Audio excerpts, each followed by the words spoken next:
Well, hello there. I'm making an update for this little birthmark removal that I went through.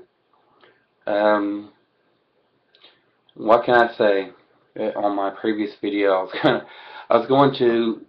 said that I was going to answer as many questions as I can possible about this procedure for those that are looking to get some kind of insight, a general idea of the cost of where the procedure went, and all those little steps.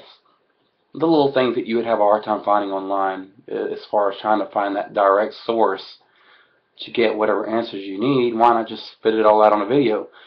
Um, Concerning, especially for those that don't have medical insurance that are looking to see what this would cost without medical insurance, and those that do have medical insurance, at least you have this general idea anyway of the cost and still the procedure, and going from there. All in all, forget about the price that I mentioned prior. It totaled up to, are you ready for this? First you said it was 800. Then it said it was 880, which I was like, well, whatever, I can handle that much. A grand total, $1,280 is what it amounted to officially. $1,280. I said, the surgery was done. They went ahead and gave me the price. Changed it for the third time. The procedure was done, and she looked at me and she goes, "What all do you have?" I said, "I have $900 because you were saying, oh, whatever." So I owe like $380. Do you think I'm gonna pay for that? I don't know. I'm still in this kind of,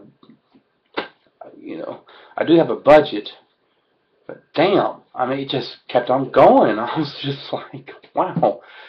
They gave me a little questionnaire after the surgery was done via my email, and I put that on there. I was like, that's just a bunch of bullshit. The doctor did a fantastic job. He was doesn't really matter what his credentials are. The doctor is either good or not good, but his credentials did kind of impress me. He was a Navy military doctor. He was an instructor at that, and taught other future plastic surgeons, and he did pretty good. It was stitching it up. I was impressed. I really was. I'll reveal it, let you know how it looks. Cut a chunk that big. I swear to God, it was like my birthmark was like this big. If you saw another video, he cut around that, so it ended up being that much of a cut. And it was kind of like a diamond shape. No, it's hard to explain. So it was like this, cut open like that, and then close back down. It was real interesting because before he did the surgery, he did the markings. So he made me smile, so I had to smile. And when I smiled, he just kind of made these little dots. Then he told me to frown, so I had to frown. And when I did that, and I was all sad, he made these other little marks. And he told me to act surprised. So I had to open my mouth up like I was in shock. So he had to make these different strategic marks. Then he told me to, I don't know, just a handful of expressions that I had to make. I felt stupid doing them. But the point is, he was doing it to, he did that way to make sure that the way how he was going to cut didn't interfere. My facial expressions wouldn't interfere with the healing process, and to make the cut straight and for it to heal even better. With those facial expressions, he said everyone's face moves a little different when they laugh or they giggle or whatever. So it was real interesting. So it wasn't just like a straight line. It was a different line cut for everybody, depending on I don't know how he I don't know how he did that. It was real interesting. He laid me down, and the only painful part that really hurt bad. I was like, I know they're going to numb me with a needle. I already know that. I just did not know how bad it was going to hurt.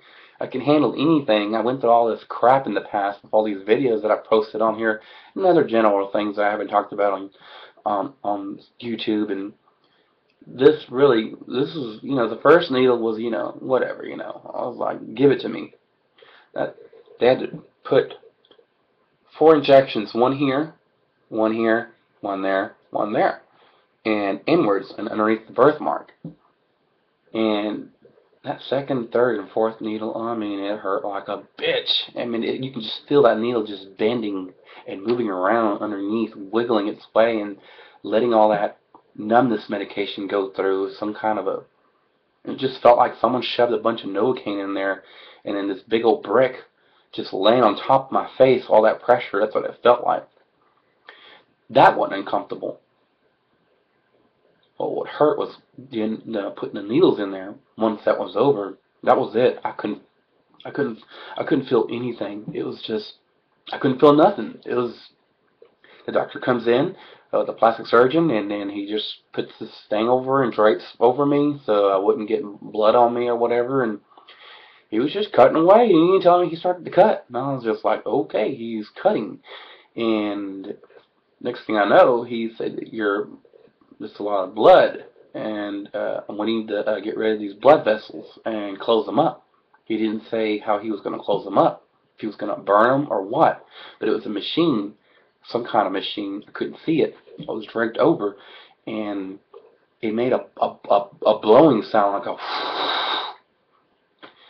usually a laser makes like a popping sound, just like a, nothing else but a popping sound, like a loud zap. And it didn't sound like a laser. It sounded like something else, like a small blowtorch or something. And next thing I know, the smoke was going over my eyes. I was like, what in the hell is that? Next thing I know, the whole operating room started to smell like, I swear to God, this is the perfect description. Burnt human hair in combination with burnt fajitas. That's what it smelled like. And I was like, oh my goodness, I'm smelling my flesh burned. Mine. And it was a lot. It wasn't just like a little puff of smoke. I mean, it was just like, like you left something on your stove, it's, catching on fire. I was like, oh my God. And he stopped. Then he proceeded to burn some more. And so here goes more smoke and more human hair fajita smell. And I was just like, oh. So he was cutting deeply. And then he was burning at the same time. Then he finally stitched the inside like he said he was going to do. And those stitches dissolve. Your white blood cells eat that up eventually, and there's no need to open that back up, obviously, to get those. They just disappear. And then the stitches out here are for a lot. I forgot what he said, how many I've had. I think it was like 14 or 16. The cut was about 2 inches long. The birthmark was probably a little bit bigger than a dime, but the cut was 2 inches long. So, God, it's so sticky. So the first 24 hours, I couldn't do anything. I couldn't force any bowel movements. I couldn't bend down, bend over, causing pressure like that with the head and all that. And I don't know. I don't know if y'all can see this. But here goes nothing. See? You see the stitches? He did pretty good if you ask me, I guess. It's gone. Completely gone. I don't know if I'm aiming right. I'm so sorry. No turning back, huh?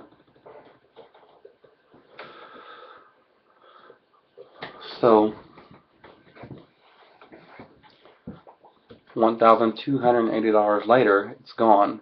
And, you saw the little slight angle, like the letter J, cold swoop, lowercase j, slight.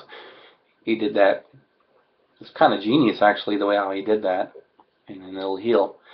And so, only pain you can take, only pain medication management I could take is Tylenol, which I didn't know Tylenol wasn't exactly a blood thinner, unlike Aleve and ibuprofen and all those other headache medicines and for fever and all that. And so I'm taking acetaminophen, and that is it. And sorry, the computer went out there for a little bit. Um, so yeah, no, I don't know if it's recording. Okay, it is recording.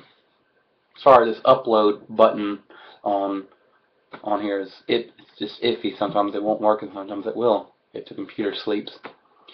So anyway, 7 to 10 days, the stitches come out, and I work at a nursing home. We had stitching suture kits. We're gonna go ahead and have one of those. I'll just get a registered nurse to do it for me, and then so 7 to 10 days I can take them out.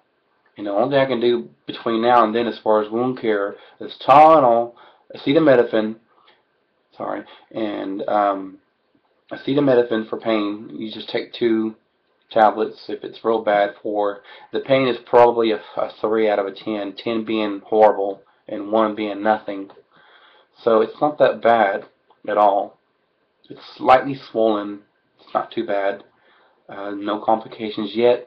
I'm just trying to, list all these things in case you're wondering, if whoever's watching this is interested or whatever. And Vaseline only. I mean, just Vaseline, nothing else. Just original, plain. And then acetaminophen. I already said that. Stitches come out 7 to 10 days, and then after that I can start using other creams that can heal scars faster and all that. If you're really into that, the doctor says you're not going to have to worry about that anyway. He just stressed you make sure you take those stitches out 7 to 10 days, or you're going to have this weird, you're going to have a little itty bitty little line scar you're not going to be able to see 4 months from now anyway. But if you don't take those stitches out and you wait too long, you're going to have these little weird dot tracks around it. It's not going to look right. And I was like, well, no. So that's it. I'm just trying to think of anything else that I need to mention. So give or take, that's the guesstimation right there as far as the pricing goes. It's not cheap, although I went to a well-renowned doctor in just a city that's about 40 miles away from me. This town isn't exactly that big, and this city that I went to, it's a little bit bigger, and there's more out there, and you pay for what you get, or however that saying goes. So, well, anyway, just wanted a little follow-up, and just wanted to give you guys an outlook for those that have searched and typed up anything with those tags of birthmark removal, and hopefully some questions are answered. So I wish you luck, and that's it.